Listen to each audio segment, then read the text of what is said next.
Hi, everyone. I'm Anna Tristan, an interior designer, and I want to share how my dream kitchen, the culmination of years of hard work, unexpectedly turned into a source of family drama. After 6 years of saving every penny and working overtime, my husband Mark and I finally bought our dream home. It wasn't perfect, it needed a lot of work. But to us, it was everything. Finally, our daughter Emma could have a backyard to play in, and I could unleash my creativity as a designer. Babe, I know it's over budget, but these Italian marble countertops will make the kitchen, I told Mark during the renovation. He smiled, always trusting me, and said, "You're the expert. If you say it's worth it, I believe you." The kitchen became my pride and joy. Custom maple cabinets, professional-grade appliances, and a spacious island where the whole family could gather. It wasn't just a kitchen, it was my masterpiece. And for a while, it was perfect. Emma and I baked cookies every weekend, her little face covered in flour as she said, "Mommy, I love how big the counters are." But then the visits started. Mark's mother, Barbara, began dropping by unannounced, always around dinner time. "Oh, Hannah dear, these countertops must have cost a fortune. I hope Mark isn't working himself to death to pay for all this luxury," she'd say with a smile that never quite reached her eyes. Soon, Mark's sister Sarah, fresh from her divorce, started showing up too. She'd sit at the island, running her hands over the marble. "This kitchen is amazing, Anna," she'd sigh dramatically. "After everything I've been through, I can only dream of having something like this." Her visits became more frequent and more intrusive. One Tuesday evening, as I prepped dinner, Sarah showed up with her kids unannounced. "Mom, Aunt Sarah's here," Emma called out excitedly. The door was unlocked. "I hope you don't mind," Sarah said breezily, walking in like she owned the place. "I just had to show my realtor friend your kitchen." She couldn't believe it when I described it. "Your realtor friend?" I asked, trying to keep my voice calm. "Oh, just getting some professional opinions. This layout is exactly what I've been looking for." I caught her taking photos when she thought I wasn't looking. The knot in my stomach tightened. That night, I overheard her on the phone in our driveway. "Mom, you should see how perfect it is. I know they worked hard for it, but after everything I've been through, don't I deserve something nice too?" When I told Mark, he dismissed it. "You're overthinking, Anna. They're just admiring your work." But something felt off. Barbara's lingering stares, Sarah's comments, it wasn't admiration. It was envy. Sunday dinner was the final straw. "A fresh start is exactly what Sarah needs right now," Barbara announced casually, "and your house would be perfect for her." I choked on my wine. "Excuse me?" "Mom, we've talked about this. We're not selling," Mark said firmly, but I noticed he avoided eye contact with Sarah. Barbara waved him off. "Oh, come on, Mark. Anna's expensive tastes must be bleeding you dry. Those marble countertops alone probably cost more than Sarah's first car." "Actually, I got them at a designer discount," I said, trying to keep my cool. "Designer discount or not, I heard some hefty withdrawals have been made lately," Barbara added smugly. "Small town, sweetie. People talk." I froze. Was she talking to bank tellers about our finances? That evening my cousin Amy called. "Anna, is everything okay? Barbara was at bridge club saying Mark's working 2 jobs to cover your spending." "What?"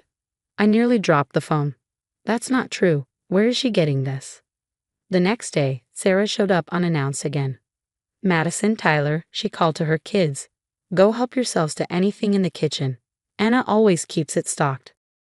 "The good snacks? This isn't a convenience store, Sarah," I said through gritted teeth, watching her kids raid my pantry like it was their personal treasure trove. "Family helps family, right?" she replied, unfazed. "Speaking of which, I had my realtor draw up an offer. It's below market value, but considering my situation, we're not selling. Period." I cut her off, my voice sharp. "Don't be selfish, Anna. You can just design another kitchen somewhere else." I was still seething when Thursday's family dinner delivered the ultimate bombshell. Barbara stood up, tapping her wine glass with a spoon like she was announcing an engagement. "I have wonderful news," she exclaimed, beaming. "Sarah and the kids will be staying here while their rental gets fumigated." My fork clattered onto my plate. "Absolutely not. It's just for a few weeks," Sarah chimed in, clearly delighted. "The kids already picked their rooms." "You did what?" My voice trembled with anger. Mark finally found his voice. Mom, Sarah, you can't just decide these things without asking us. Oh, honey, Barbara said, feigning hurt. I knew Anna would overreact. This is why everyone says she's so materialistic. Heaven forbid she share her precious kitchen. Get out, I whispered, my voice shaking. Then louder, get out of my house. Barbara dabbed her eyes with a napkin, playing the victim. See how she treats family, Mark? Your sister needs help and your wife only thinks about herself. That night, Mark and I had our first real fight about his family. Maybe we could help them out for just a few weeks, he suggested hesitantly. Are you serious? They're manipulating you. Can't you see that? They're still my family, Anna. And what am I?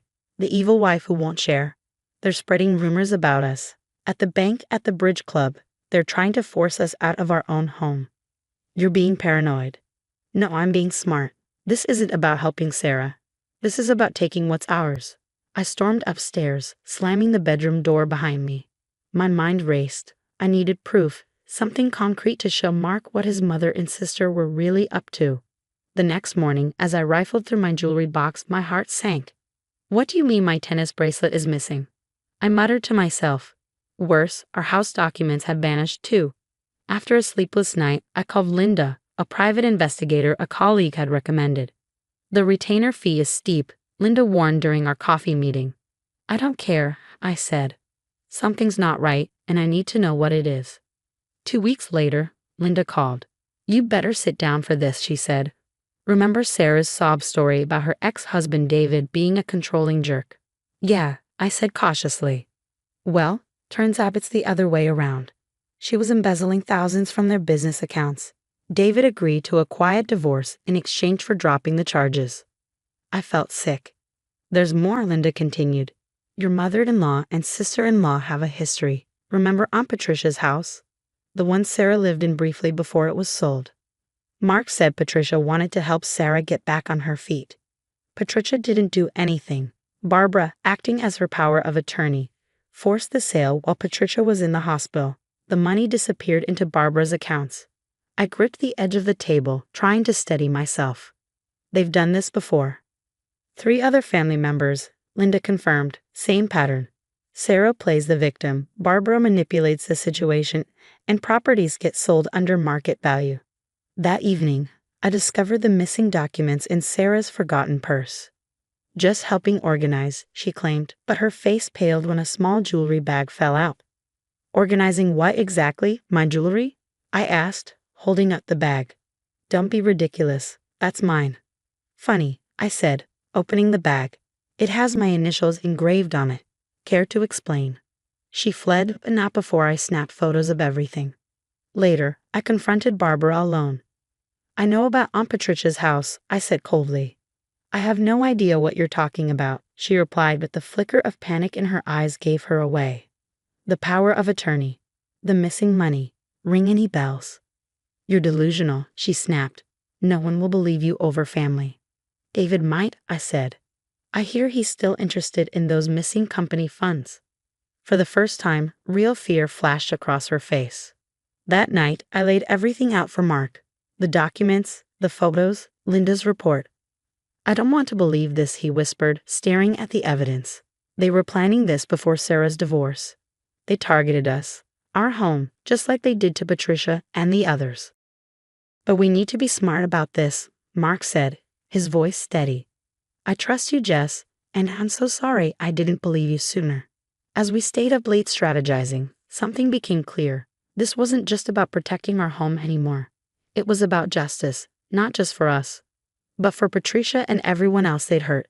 And I knew exactly how to ensure they never did this to another family again.